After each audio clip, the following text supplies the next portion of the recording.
The morning Levi Conroy nailed the sale sign to the front gate of the Conroy Ranch, his hands were not shaking, and that was the saddest part of all. He had expected grief to come roaring up through his chest the way it had when he buried his father 2 years prior, expected his fingers to tremble against the weathered cedar post, expected something inside him to resist.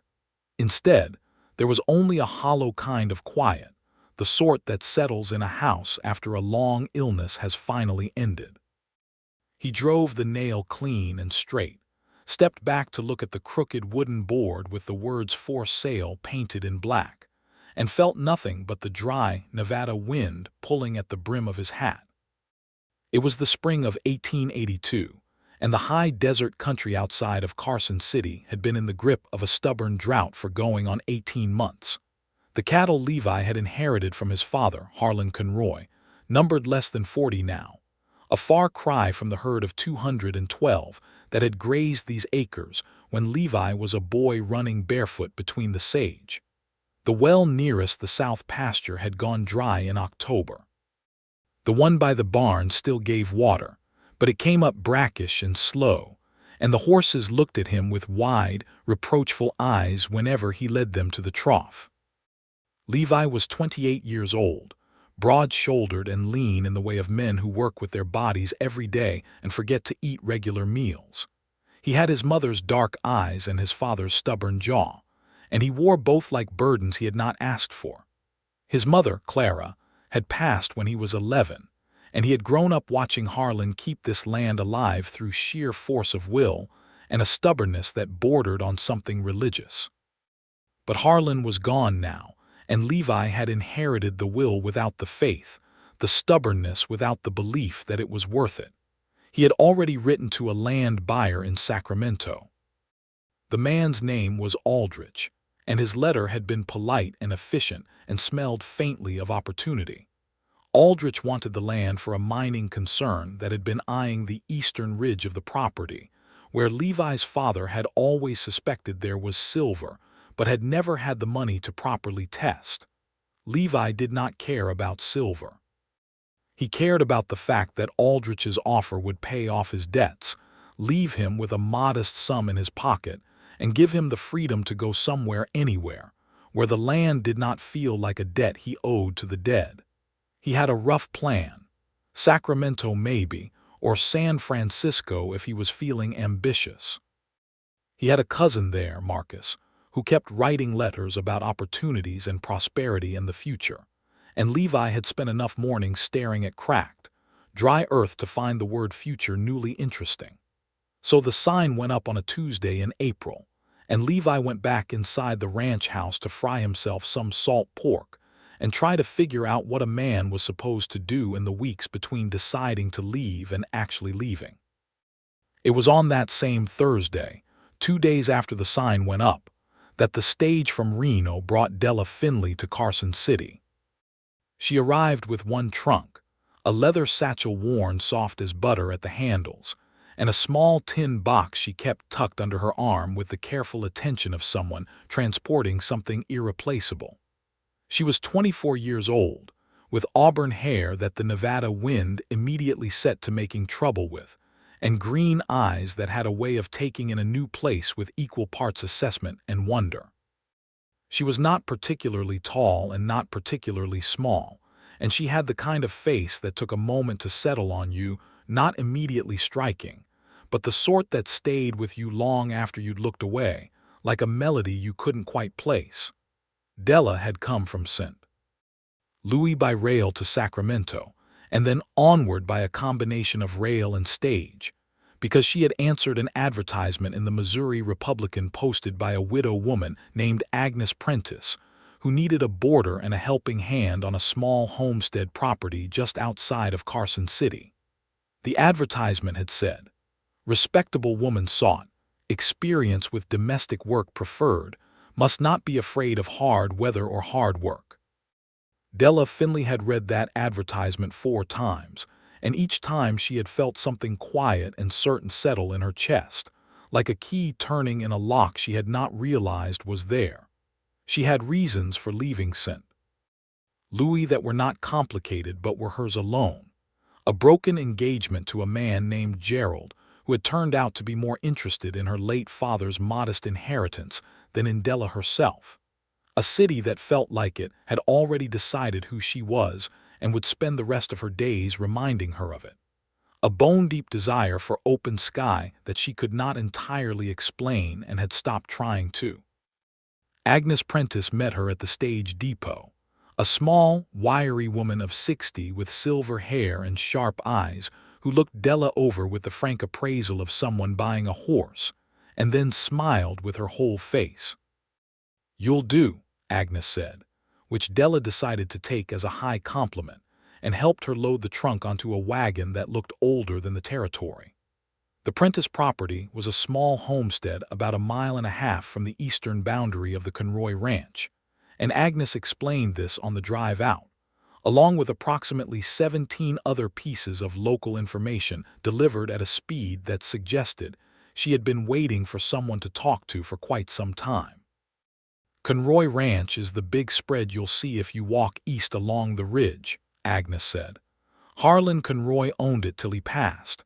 His boy Levi runs it now, or was running it till he decided to give up and sell. That sign went up 2 days ago. Shame, I think. Ranch like that has good bones." Della watched the desert landscape open up around her, the silver-green sage, the distant purple mountains, the enormous pale blue sky that seemed to go on in all directions without apology, and felt something inside her chest loosen for the first time in years. "What's wrong with the ranch?" she asked. Agnes clicked her tongue at the horse. "Drought's been hard on everybody, but Levi, he lost heart when Harlan died, I think. Man runs a ranch by his head or his heart, and when one goes, the other gets tired real fast." Della did not say anything more about it. She was thinking about the sky. The Prentice place was small and honest and needed work, which suited Della perfectly because she needed to be busy.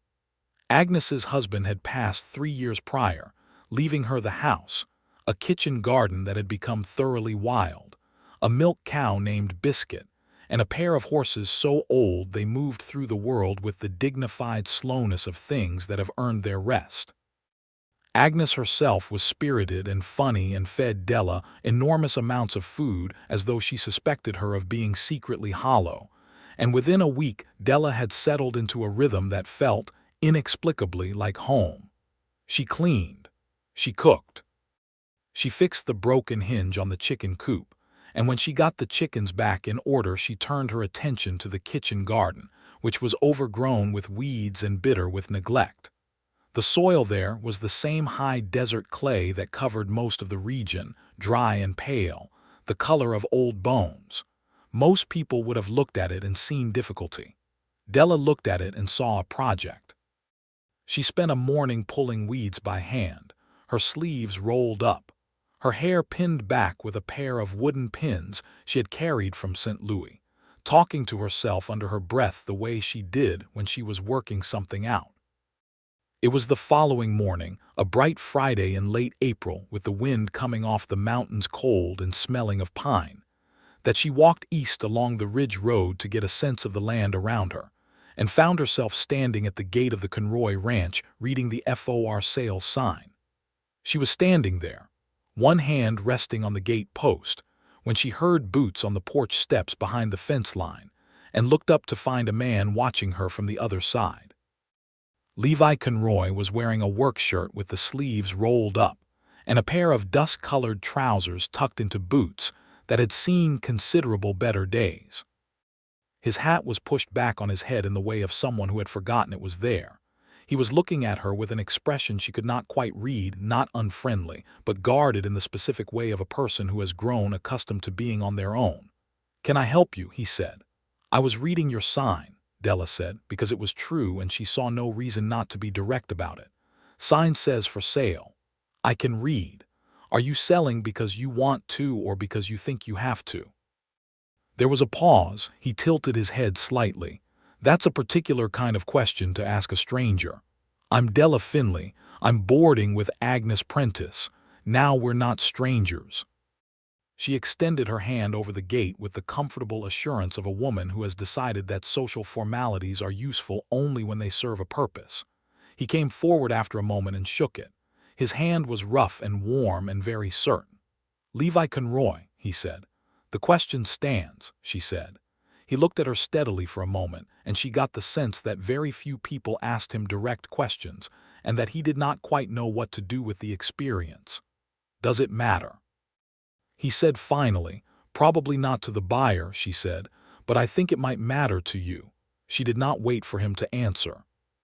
She thanked him politely, said it was nice to meet him, and walked back along the ridge road toward Agnes's place, leaving Levi Conroy standing at his own gate with his arms folded, and an expression on his face that he would not have been able to name if someone had asked him to.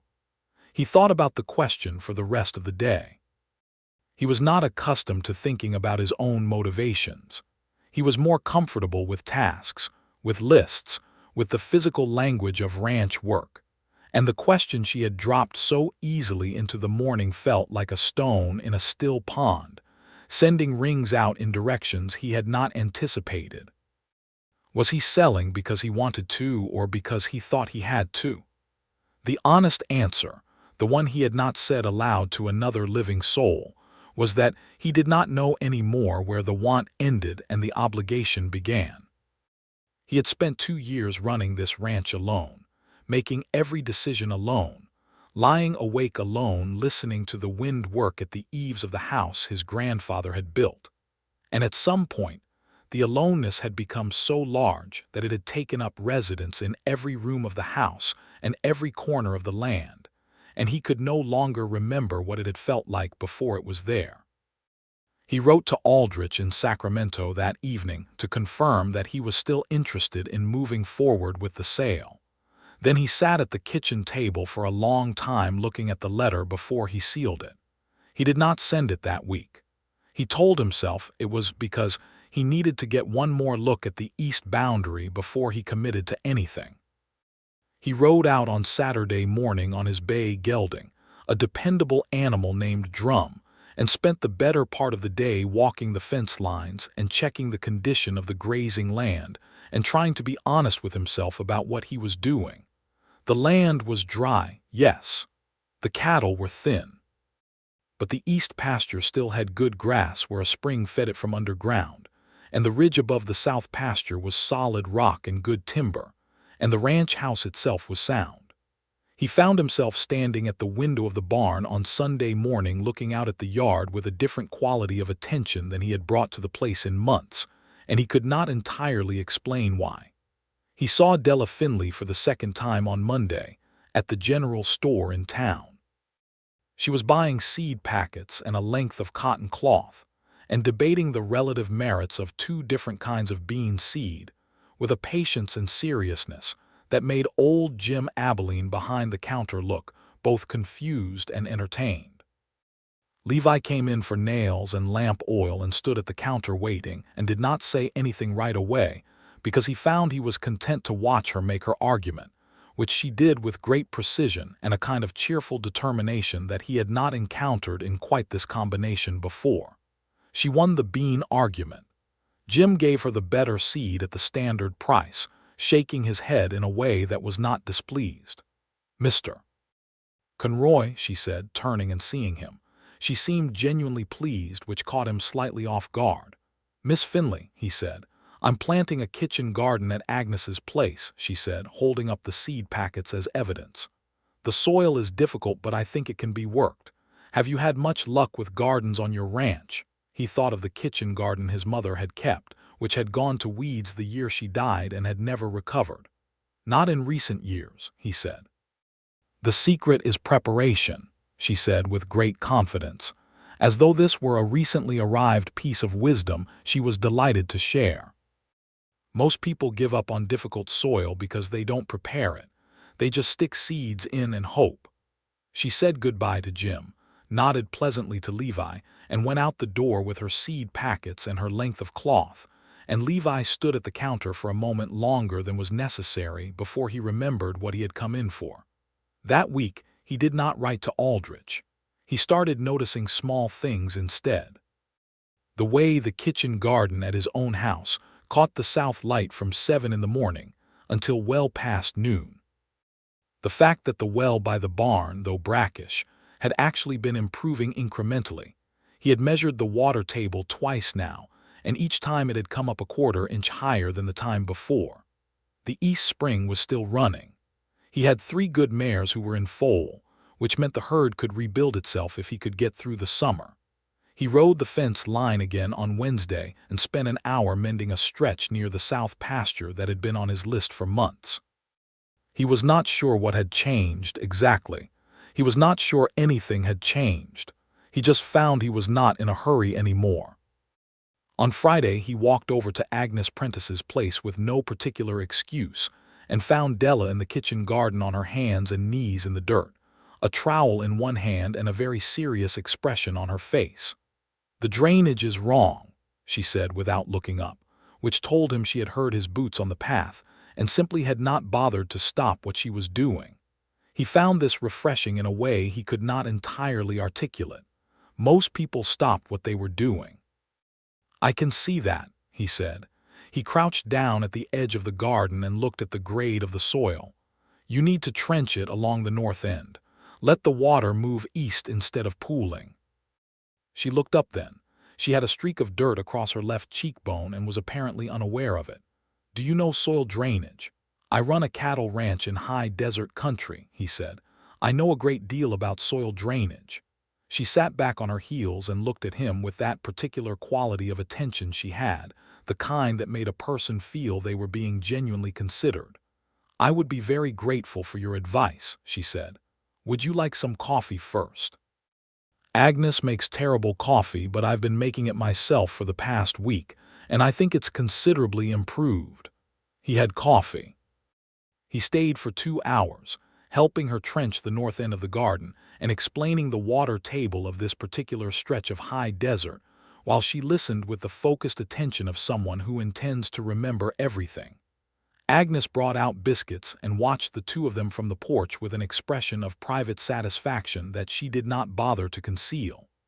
"You've got good instincts for the land," Levi said at one point, watching her work. She had a way with the soil that was neither sentimental nor harsh. She treated it like something that could be reasoned with. "I grew up in St. Louis," she said. "We had a small yard. I always wanted more space." She pressed a handful of earth between her palms and felt its texture. There's something about planting things. The idea that you put something in the ground and trust it, and in return it gives you something back. It seems like the most fundamental kind of faith there is. He thought about that later, sitting on his own porch in the long blue dusk with a cup of coffee growing cold beside him. The most fundamental kind of faith. He looked out at the dry acres of his father's land and tried to remember the last time he had felt that faith himself, and realized he could not quite locate the memory.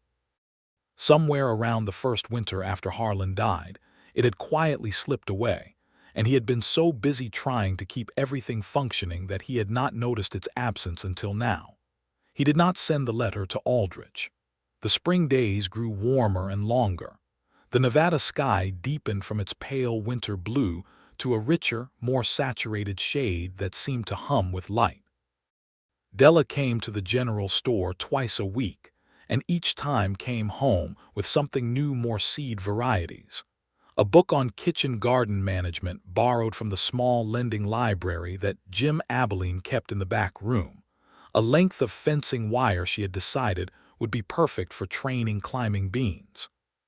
She came to the Conroy ranch for the first time on a Wednesday in May, not because she had been invited, but because she had a question about the East Ridge soil that she had decided only Levi could answer adequately. She arrived at the gate, opened it. She was not a woman who waited at gates and walked up to the house and knocked. Levi answered the door with his hat in his hand, and an expression that suggested he was simultaneously surprised and not at all surprised. "I have a question about the clay content of the soil on this side of the ridge," she said. "Specifically whether it's the same composition as Agnes's property or whether it changes further east." He answered the question. Then he showed her the ranch. She walked through it with those eyes of hers taking everything in, and he found himself watching her as much as he was watching the land, watching the way she looked at things, with that quality of direct, unhurried attention that seemed to transform everything it fell on into something worth considering. She stopped at the old kitchen garden behind the house, the one that had been weeds for 17 years, and crouched down and examined the soil with her trowel. "This had good preparation at some point," she said. "Someone worked this soil carefully. You can still feel it under the weeds." "My mother," he said. He had not talked about his mother's garden in years. The words came out rusty, like a hinge that needed oil. Della looked up at him with a gentle directness that was somehow not intrusive. What did she grow? Tomatoes, beans. She had a particular fixation on sweet peas, I don't know why. She grew them along the fence every year and cut them for the kitchen table. Said they were the only thing that made the house smell like something other than cattle and lamp oil. Della smiled at that, a slow, real smile that started in her eyes before it reached her mouth. Sweet peas along a fence. That's exactly right. He looked at the overgrown garden and felt something move in his chest, something that had been very still for a very long time. "It's been weeds since she passed," he said. 17 years. There was a pause. The wind moved through the sage. A meadowlark called from somewhere out in the east pasture. 17 years is a long time for good soil to wait, Della said quietly, but it doesn't forget. He did not know what to say to that, so he said nothing, and she seemed to understand that nothing was the right answer. She stayed for 2 hours. He showed her the east spring, and she was visibly delighted by it, crouching at the edge of the trickle of water, and talking about it with the enthusiasm of someone encountering a minor miracle. He showed her the south pasture, and she asked about the cattle with genuine curiosity, and he found himself telling her things he had not said out loud in months. About the breeding program his father had started, about the mares in foal, about the way the land had been before the drought. "It sounds like it was magnificent," she said. "It was," he said. "It will be again." He said it before he had fully decided to believe it, and then heard it in the air between them and thought, well, there it is. He did not write to Aldrich that week either.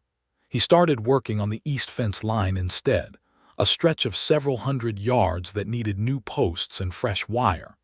It was hard physical work, and it occupied his hands and part of his mind, which left the other part free to think about Della Finley in a way that was becoming increasingly difficult to categorize as merely neighborly. He thought about her question, the one she had asked at the gate on the first morning. Was he selling because he wanted to, or because he thought he had to? He understood now that she had not been asking about the ranch. She had been asking about him, about the thing underneath the ranch, the thing that a ranch is always built on top of, which is a person's belief in the future. And he had not had that belief in a long time. He had been so busy mourning his father and managing the drought and tallying losses that he had let the belief quietly die, the way his mother's garden had died, through inattention and the accumulation of small surrenders. On a Saturday afternoon when the sky was full of high white clouds and the smell of sage was very strong, he rode over to Agnes Prentice's place and found Della in the kitchen garden, which was now showing the first tentative green of things pushing through the prepared soil. She was on her knees with her hands in the dirt, and a look on her face that he had come to think of privately as her working expression, focused and peaceful at once, like a person entirely at home in what they are doing. "The beans are coming up," she said without looking up, because she had heard Drum's hooves on the path. "I can see that," he said, dismounting. "Come look," she said, and there was such simple, uncomplicated pleasure in the invitation that he found himself moving toward her without any of the hesitation that usually governed his interactions with other people. He crouched beside her and looked at the small green arcs pushing through the pale clay soil and felt something very uncomplicated in his chest, something that was almost relief or joy or both at once. "You did that," he said. "We did that," she corrected, glancing at him sideways. "You sorted the drainage." He was closer to her than he had been before, close enough to see the individual freckles on the bridge of her nose, close enough to catch the scent of the earth she had been working in. She met his eyes, and for a moment neither of them said anything, and the silence was full and warm, the kind that doesn't need filling. "Della," he said. "Yes," she said. "I've been thinking about not selling the ranch." She held his gaze with that steady, unflappable attention of hers. "Have you?" "I think I let myself believe it was gone because I was afraid to keep believing it was worth having." She was quiet for a moment, turning a clod of earth in her hands. "That's a very honest thing to say. You have a way of making honesty feel less dangerous than it usually does," he said. "I don't know if that's a talent or a habit." "Both, probably," she said, and the smile came again, that slow one that started in the eyes. He rode home with something in his chest that was entirely different from the hollow quiet he had carried out to the gate on the morning he nailed up the sign. It was not exactly happiness yet. It was more like the first light of something, the way the sky looks an hour before dawn when the dark is still total, but you can feel, in some way that bypasses reason, that the light is already decided. He pulled down the "for sale" sign the next morning. He pried out the nail and pulled the board off the post and stood there holding it for a moment, looking at the black painted letters, and then he walked it around to the back of the barn and leaned it against the wall in the shadows. Then he went in for breakfast, made himself a proper meal for the first time in weeks, eggs and cornbread and a full pot of coffee, and sat down at the table with his father's old land maps spread out before him and started making plans. He hired 2 hands later that same week, brothers named Frank and Cal Dooley from a family that had worked the Carson Valley for years. They were reliable and quiet, and Frank had a particular gift with horses that Levi recognized and respected immediately. He put them to work on the south pasture fence and then went to work himself on the kitchen garden behind the house. He cleared the weeds over 3 days of hard, sweated work. He turned the soil with a fork until his back ached, working it the way Della had showed him with patience, going down deep, breaking up the clay and working in whatever he could find to improve the texture. He hauled manure from the barn. He worked in straw. He went to Jim Abilene's general store and stood for longer than he probably should have in front of the seed packets before selecting sweet peas, tomatoes, and beans. He did not tell Della what he was doing. He was not sure why, except that it felt like something he needed to do himself first, without an audience, the way certain acts of faith have to be private before they can be shared. He wrote to Aldrich in Sacramento and told him the property was no longer for sale. Aldrich wrote back with a counter-offer that was considerably higher than the original, and Levi read the letter twice and then folded it and put it in the stove. There was a particular afternoon in early June when the thunderclouds built themselves up over the Sierra in the afternoon, the way they did in early summer, great white towers turning gray-blue at the base. And Levi was working in the kitchen garden when the first real summer rain came down. Not the sparse, apologetic spitting that had passed for precipitation over the last 18 months, but a genuine, committed rain that darkened the soil and made every sage plant in the valley suddenly vivid. He stood in it for a moment before going in, his hat brim dripping, looking out over his father's land with the rain coming down cold and clean, and thought about Della saying that good soil doesn't forget. He had not had occasion to think much about how a man was supposed to go about courting a woman in the 1880s West, which is to say he had thought about it in theory. There were rules, conventions, the understood protocols of calling on a woman with the knowledge of her guardian, or in this case her employer and landlady. Agnes Prentice was about as far from a formal guardian as a human being could be while still technically occupying the role, which meant that when Levi rode over the following Saturday with a jar of honey from his neighbor's bees and a pretext about needing to ask Agnes something about property boundaries, Agnes Prentice looked at the honey and then looked at him with her sharp old eyes and said, "She's in the garden, Levi," without further ceremony. He found Della staking climbing beans along the fence she had erected from the wire she had brought from Jim's store, and she turned when she heard him come around the corner of the house with the kind of attention that suggested she had been half listening for the possibility of him without admitting it to herself. "You pulled down the sign," she said. He had not thought anyone had seen that. "I did," he said. "Agnes told me," she said, which explained it. "She was very pleased about it." "And you?" He said because he could not ask. She looked at him steadily. "I was very glad," she said. He handed her the honey.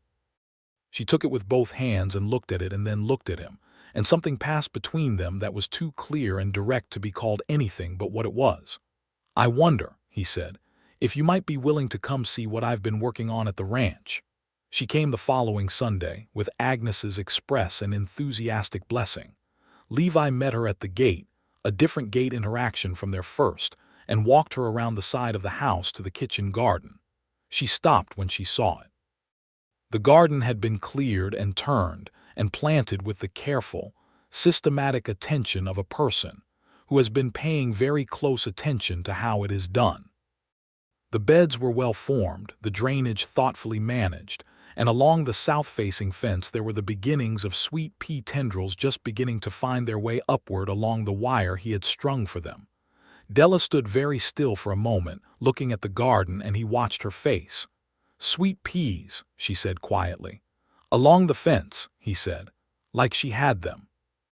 She turned to look at him, and her eyes were bright in a way that was not sadness and was not quite joy, but was the place where those two things meet when both of them are honest.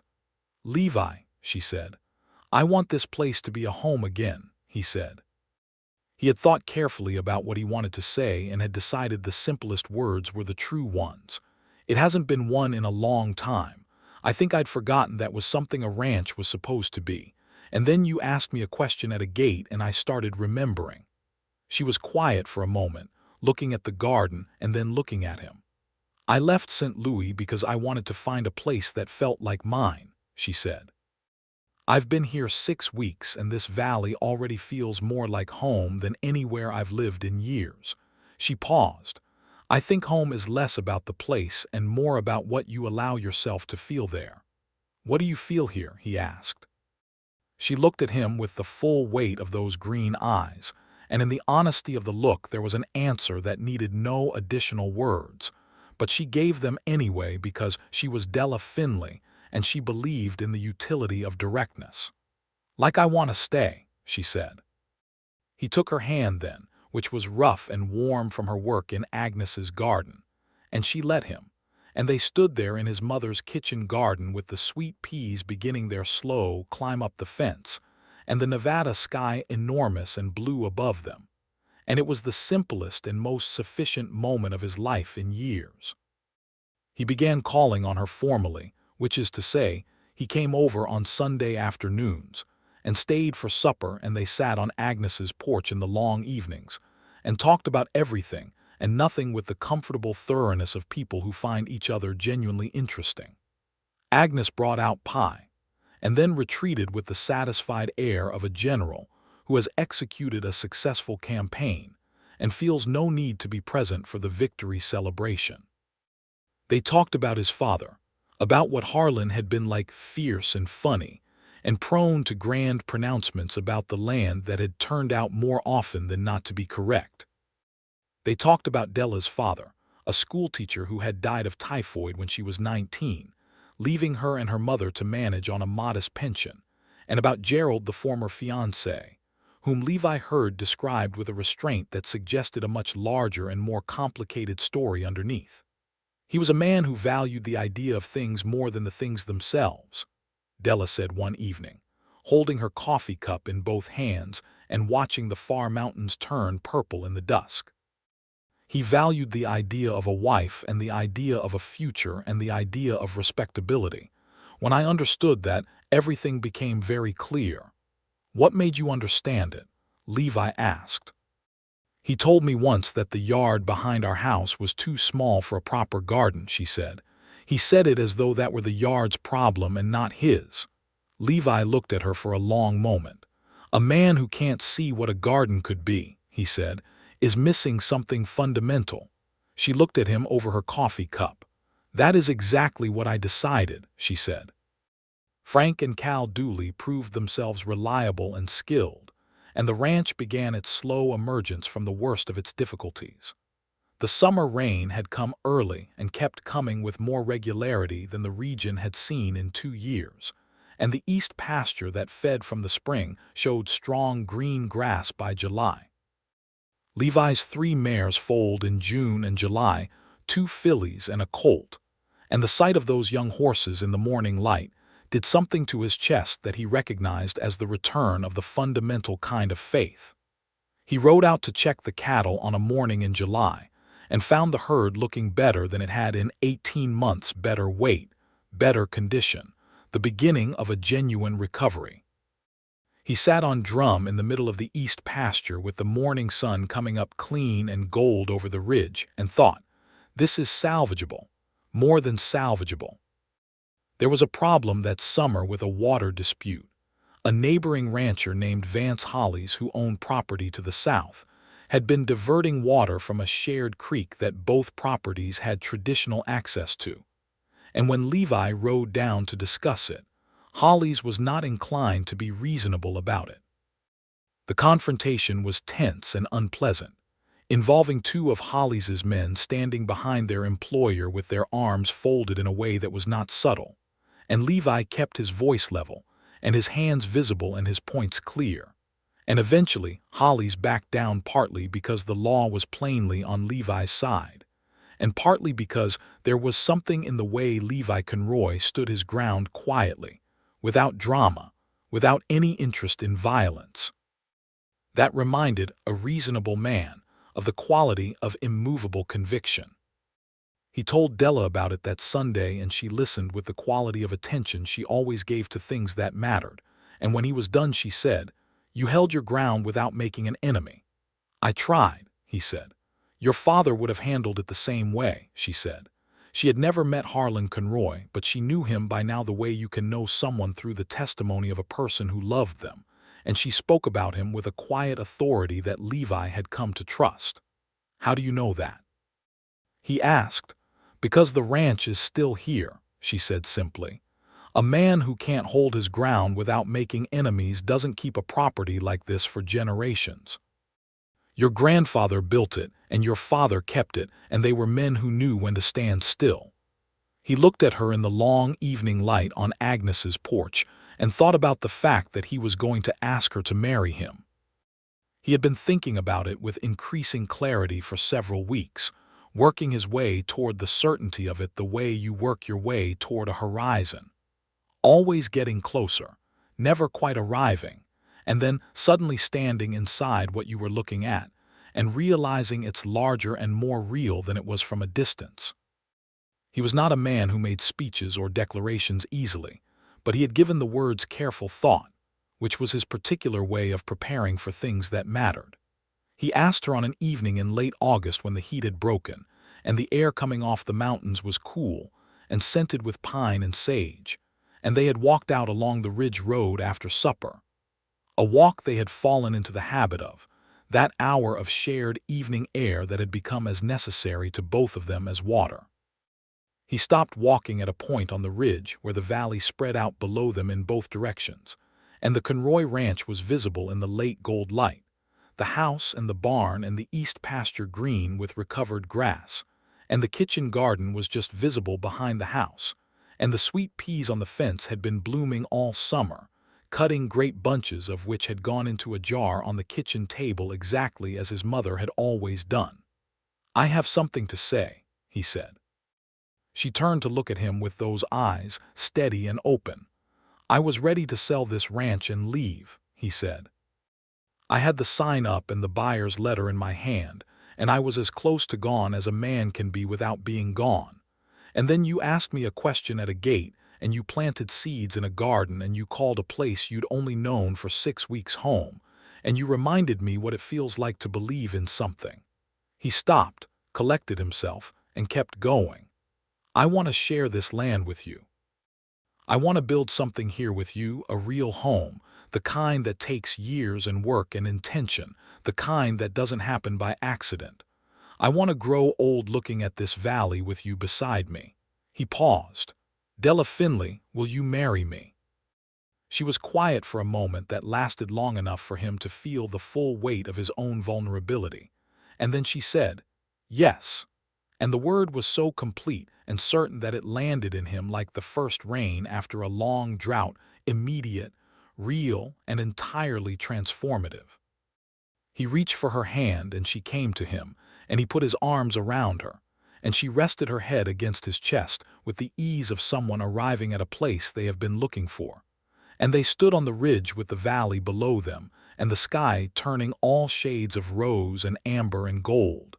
And it was, he thought, the finest moment of his 28 years on this earth.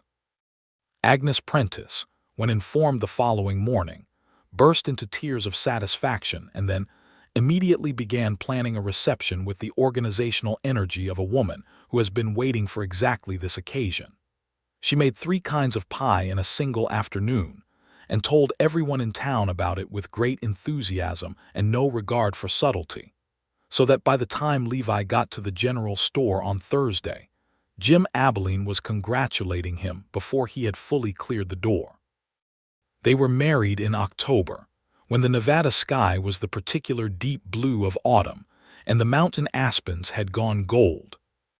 The ceremony was simple, presided over by a circuit minister who came through Carson City twice a year, held in the yard of the Conroy Ranch, because Della had said she wanted to get married on the land they were going to share, and attended by Agnes and the Dooley brothers and a considerable portion of the Carson Valley community, who showed up largely because Agnes had told everyone they were welcome, and supplemented this with the threat of social disappointment for anyone who did not attend.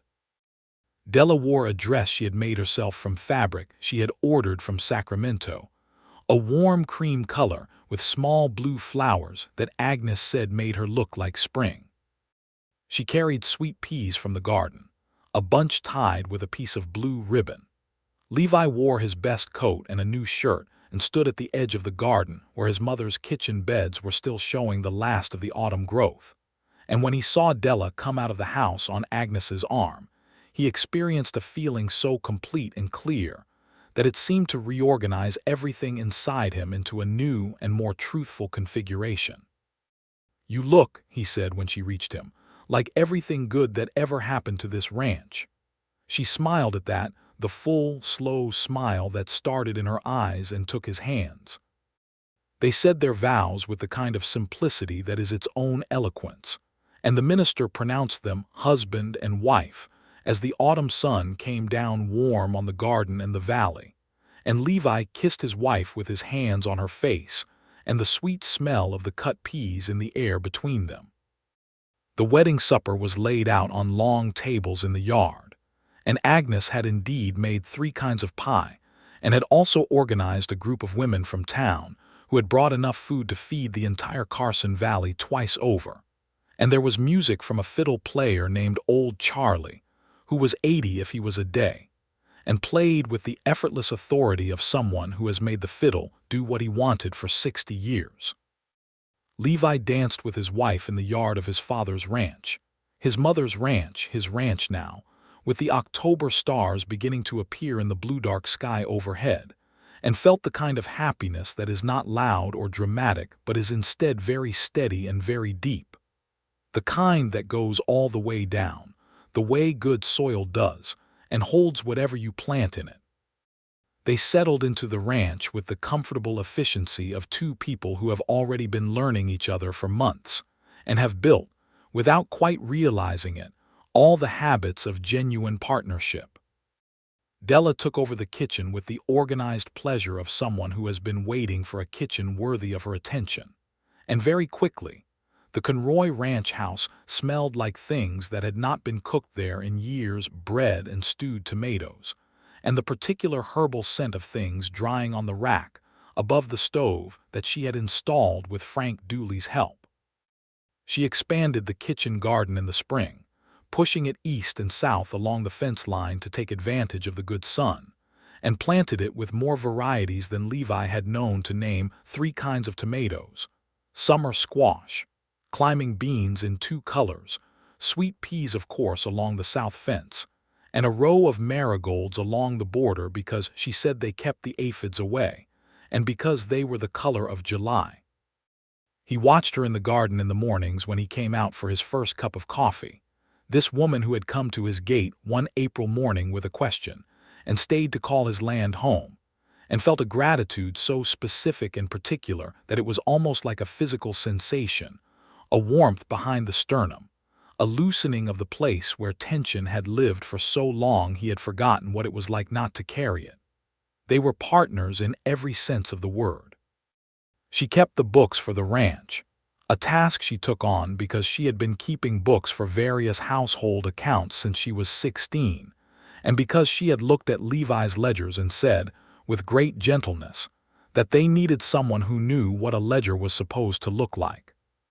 She sat at the kitchen table in the evenings with the lamp burning and went through the accounts with the same focused, peaceful attention she brought to the garden.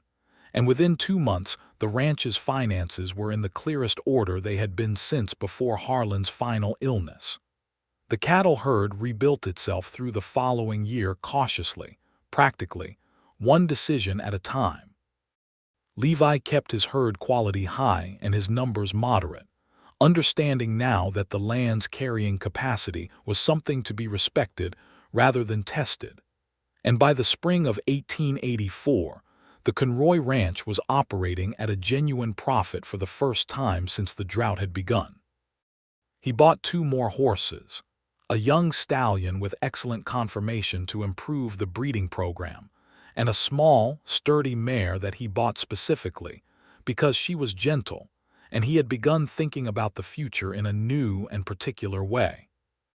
He told Della about the gentle mare one evening in April, coming in from the barn and finding her at the stove, and she turned and looked at him with those eyes that missed nothing and said, "That's a very considerate purchase," with a private smile that told him she understood exactly what he had been thinking.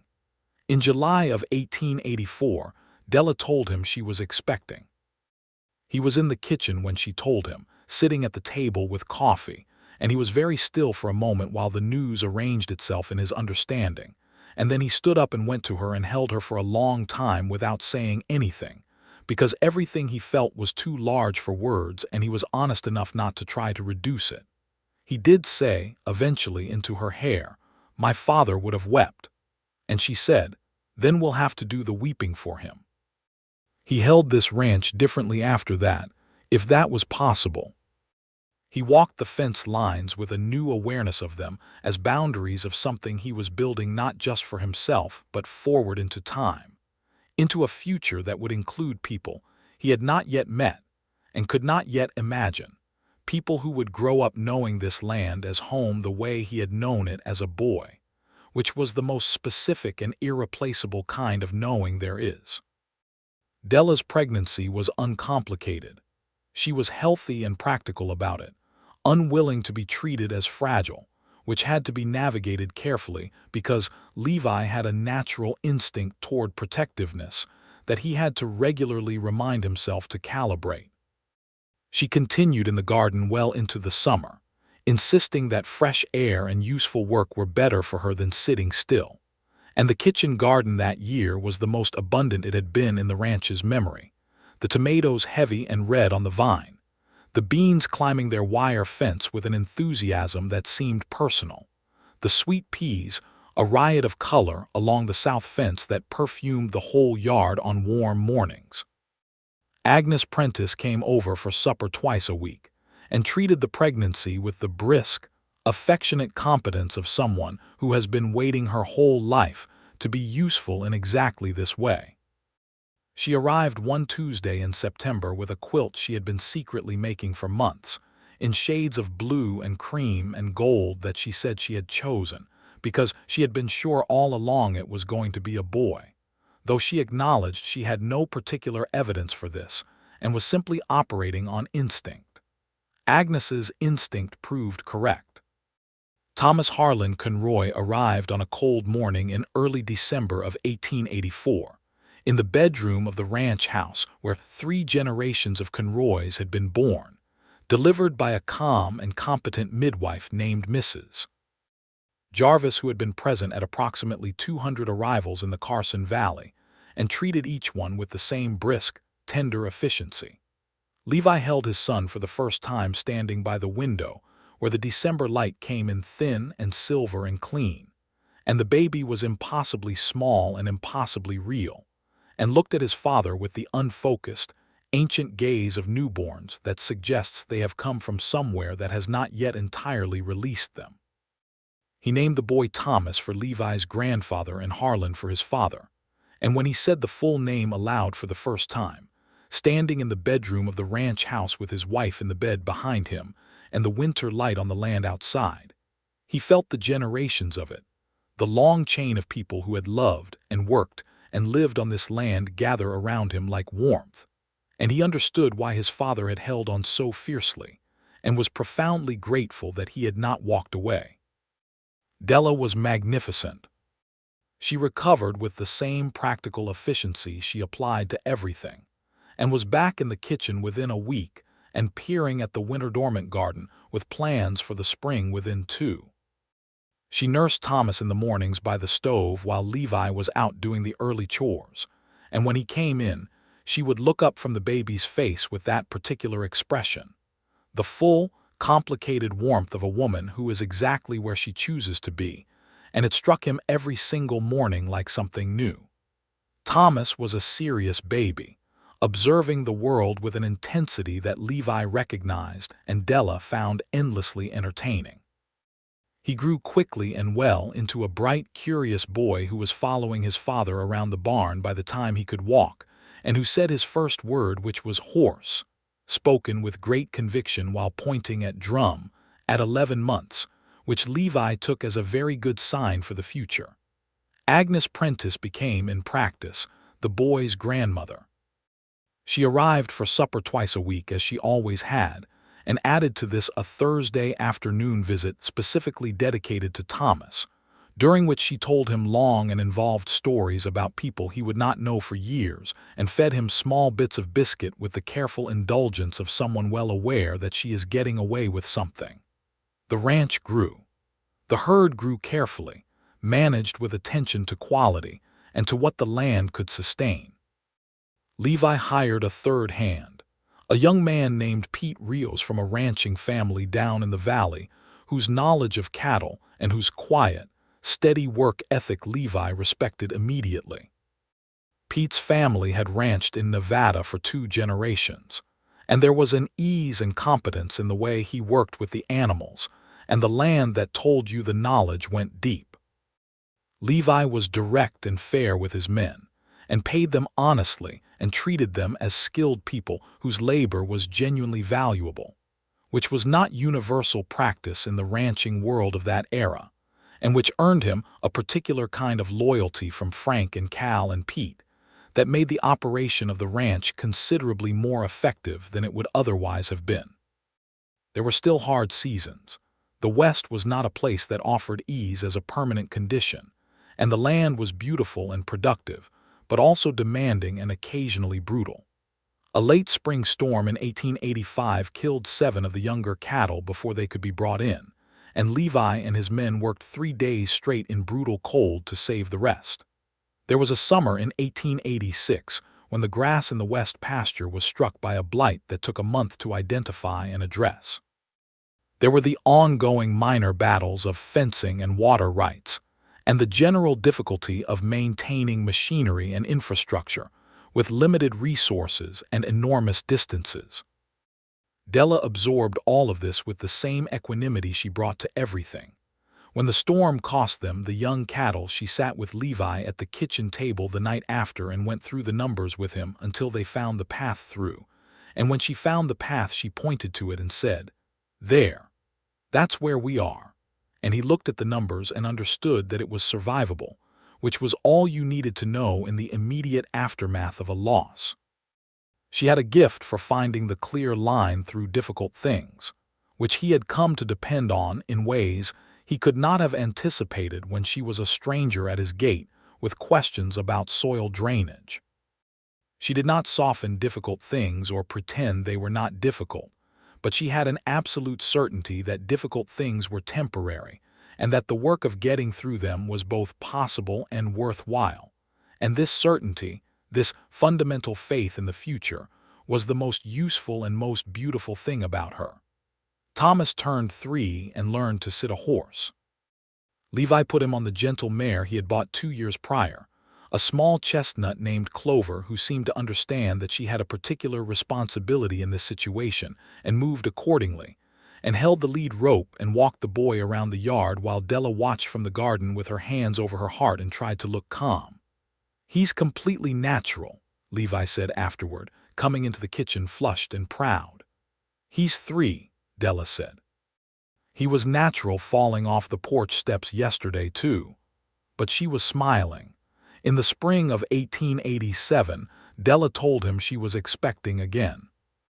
This time she told him in the garden, coming in to wash her hands at the pump with the matter-of-fact air of someone who has something to say and is choosing her moment. And he was there at the pump, because he had come out to check the cold-frame seedlings. And she turned to look at him with that particular expression and said simply, "We're going to need another quilt." He caught her meaning immediately and laughed. A real, full laugh that startled the sparrows off the fence. And she laughed with him. And Thomas came running from wherever he had been to see what the laughing was about, and stood between them looking from one parent to the other, with the puzzled concentration of a child who suspects he is missing something important. The second baby was a girl, born in October of 1887, and they named her Clara for Levi's mother and me, because Della said it was a warm name, a name that felt like summer, which seemed right for a girl who arrived in the cool of autumn. She was round and golden and very loud, which was immediately apparent and remained consistently true, and she and Thomas regarded each other with the cautious mutual assessment of people who understand that they are going to be important to each other for a very long time and are determining the terms. Agnes cried at the naming, which she claimed was because of the cold she had been fighting for a week, and which no one believed for a moment. The Conroy Ranch in the late 1880s was a different kind of place from the one Levi had almost sold in the spring of 1882.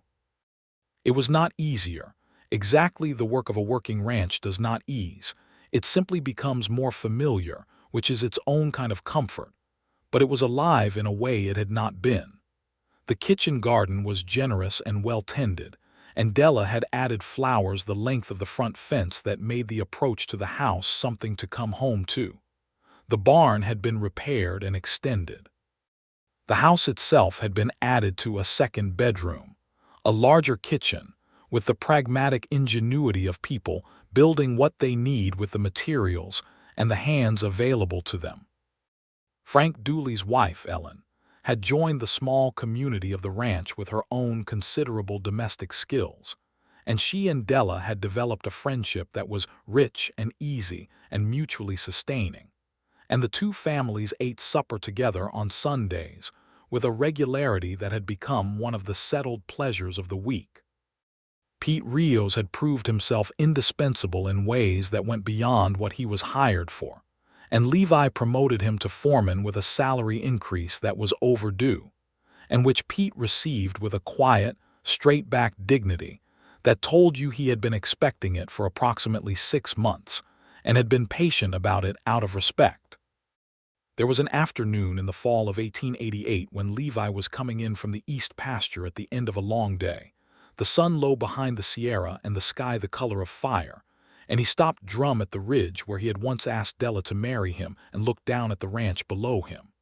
The house with its lights just beginning to come on in the kitchen, the barn red and solid in the evening light, the garden, winter bare now but full of the evidence of what it had been and would be again, the smoke from the chimney rising straight in the still air, the sound, faint at this distance, of children's voices, because Thomas was 4 years old now and Clara was nearly 1, and the house was full of the noise of being genuinely occupied. He sat on Drum on the ridge for several minutes, just looking. He thought about the morning he had nailed up the FOR sale sign, and tried to find his way back into the mind of the man who had done that, the man who had been so quiet and hollow and ready to walk away, and found that he could understand him but could not entirely inhabit him anymore, because too much had grown up between that morning and this one. What had grown up was not just the cattle herd or the repaired fences or the expanded house. What had grown up was everything he had allowed himself to believe in again. The future, the value of staying, the particular richness of a life built deliberately in one place with one person, alongside whom you are always, still, in the process of learning. He rode down to the house as the last light went orange and red above the mountains, and dismounted at the gate, a different relationship with gates than he had once had, and led Drum into the barn and gave him his evening feed with the automatic care of long practice.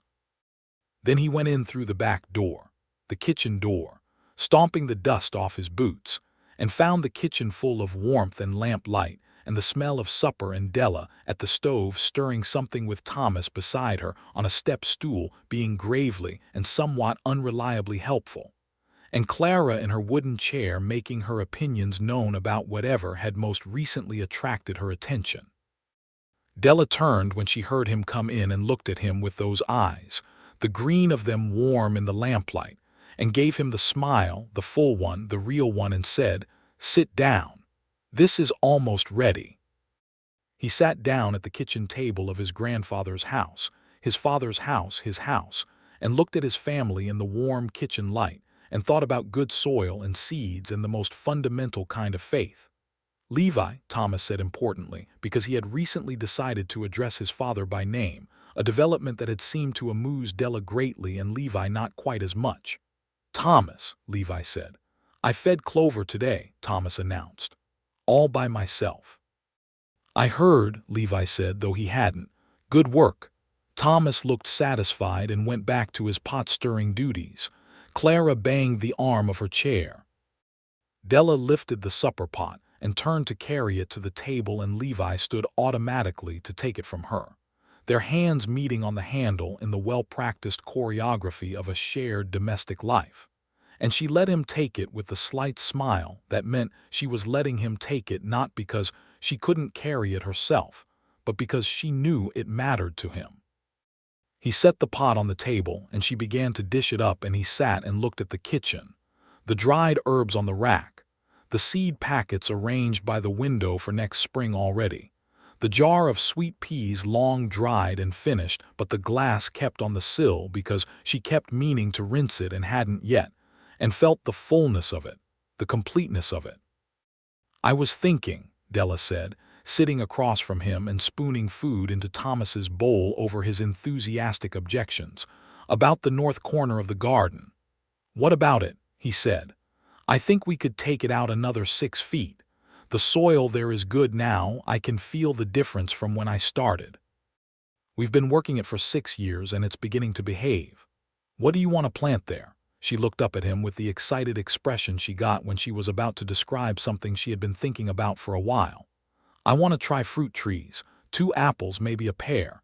They take time to establish, but in 3 or 4 years we'd have apples," he said. "We'd have apples," she said. "And we could preserve them, and the children would grow up with apple trees in the garden." She paused. "Thomas would be old enough to climb them by the time they're proper trees." He looked at her across the supper table, this woman who had come to his gate one April morning with nothing but a question and a belief in the future, and had proceeded to make his home into something he had forgotten it was capable of being, and loved her with the full, uncomplicated weight of 6 years of shared days and shared seasons and shared losses and shared joy. "Then we'll plant apple trees in the north corner," he said. She smiled. Thomas declared he didn't like whatever was in his bowl. Clara banged the chair arm again.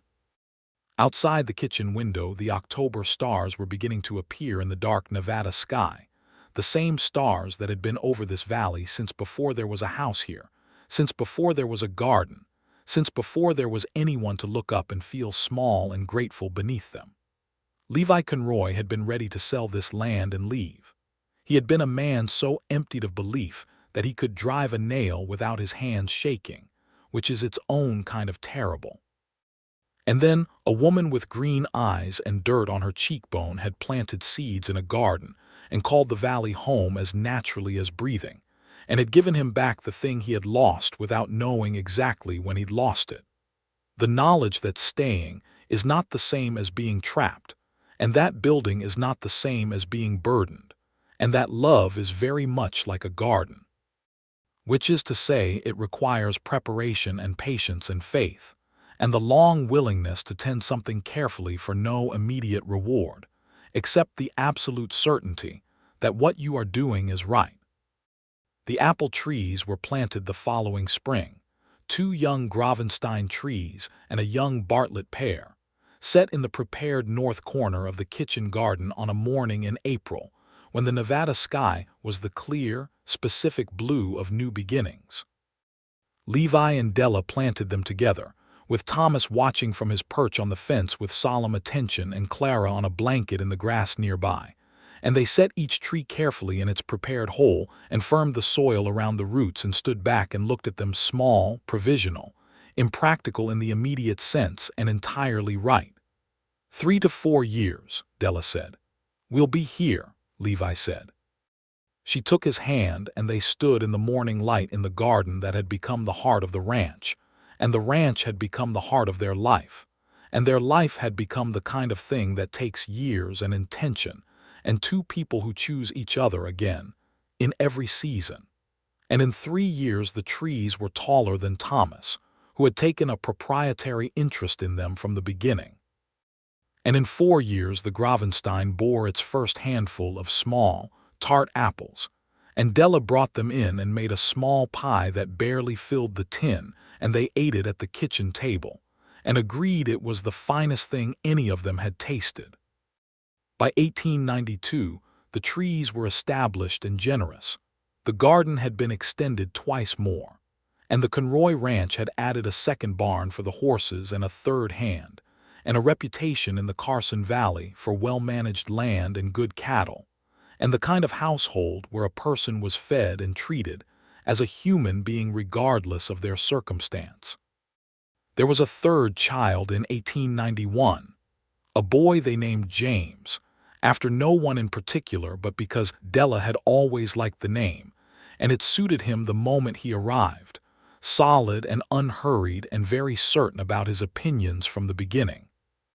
He grew up at the tail end of the wild openness of the frontier era, in a valley that was settling and organizing itself into something that was neither the lawless territory of 20 years prior, nor the fully ordered civilization that was coming, but a middle place, still full of the quality of open land and possibility that was the West at its best. Thomas rode every day by the time he was 5, and helped with real work by the time he was 8. Clara grew up between the garden and the kitchen with Della's thoroughness and Levi's particular brand of quiet determination, and had opinions about everything that she expressed with a directness that made Levi think, every time, of a woman at a gate one April morning asking a question no one had thought to ask before. Agnes Prentice, who had been present for all of it, for the courting and the wedding and every child's arrival, and every Sunday supper for 10 years, died peacefully in the winter of 1893, in her own house with Della beside her, having lived to see the garden and the family she had taken some credit for bringing about, and leaving the Prentice homestead in her will to Levi and Della because, as her letter said, it should belong to people who understand what land is for.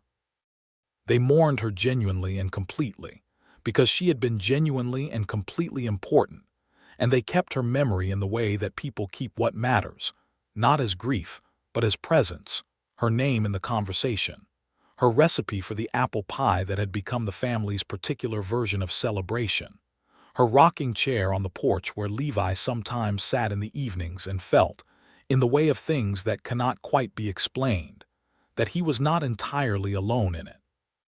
Levi Conroy turned 40 in 1894 with his wife beside him and his 3 children in the yard, and his ranch around him green in the spring light, and his mother's kitchen garden behind the house full of things growing in soil that had been carefully tended for 12 years, and had, in that time, been transformed from pale, reluctant clay into something dark and rich and generous. He stood at the edge of the garden on the morning of his birthday, which was a quiet Monday with nothing ceremonial about it, except his wife had made him a particular breakfast, and his children had presented him with a drawing that Thomas had executed with great seriousness, and Clara had embellished with considerably more color than Thomas had intended, and he looked at the garden and the sweet peas on the south fence. They were planted every year now, every spring. Because that was simply what was done and thought about all of it. The sign that had gone up on a gate in April of 1882 and been pulled down less than 3 weeks later. The woman who had come to that gate with a question. The seeds that had gone into the ground of Agnes Prentice's kitchen garden and then, quietly, into the ground of his life. The way she had looked at his mother's overgrown garden beds and said that good soil doesn't forget. She was right about that. Good soil doesn't forget what it was made for, and neither do people, if someone comes along who knows how to remind them. Della came out of the kitchen door behind him with 2 cups of coffee and stood beside him at the garden's edge, and he put his arm around her, and she leaned into him with the comfortable ease of 12 years of mornings exactly like this one. "Happy birthday," she said. "Thank you for all of this," he said. He meant the coffee and he meant everything else, and she understood both. She looked out at the garden, the orderly beds, the young bean seedlings on their wire, the apple trees in the north corner with their spring blossoms just opening white and pink against the blue sky, the sweet peas beginning their annual climb along the south fence. "I planted seeds," she said simply. "The rest was always here." He looked at her, this woman who had looked at his neglected, drought-stricken, for-sale ranch, and seen what it could be with the same instinctive clarity she brought to a bed of clay soil and a packet of seeds. Who had called this valley home in her first weeks and made it more of one than it had been in years. Who had given him back the particular faith he had lost, not by telling him it should be there, but by demonstrating through the simple, daily act of tending things with care and intention, and the deep, unargued belief that what you plant in good ground will come back to you. The rest was here, he agreed. It just needed someone to see it. She smiled up at him, and he kissed her temple, and they stood there in the April morning, with the coffee growing warm between their hands and the garden around them, and the sound of their children somewhere in the yard, and the Nevada sky overhead immense and blue and generous. And it was home fully, unambiguously, in every direction home. And it had been for 12 years and would be for all the years that came after. Years of apple harvests and new calves and Sunday suppers and children growing up into people, and the slow, steady, magnificent accumulation of a life built with intention in a place that was chosen and tended and loved. The sweet peas climbed the south fence every spring. The soil grew richer every year. And on mornings when the light came in clean over the ridge and the whole valley was visible from the kitchen window, Levi Conroy stood at the glass with his coffee and knew, with the certainty that goes all the way down, that he had nearly walked away from the best thing that had ever waited for him, and had been given back the wisdom to stay by a woman who had looked at a place she had never been and seen, with the clearest eyes he had ever known, exactly what it was worth.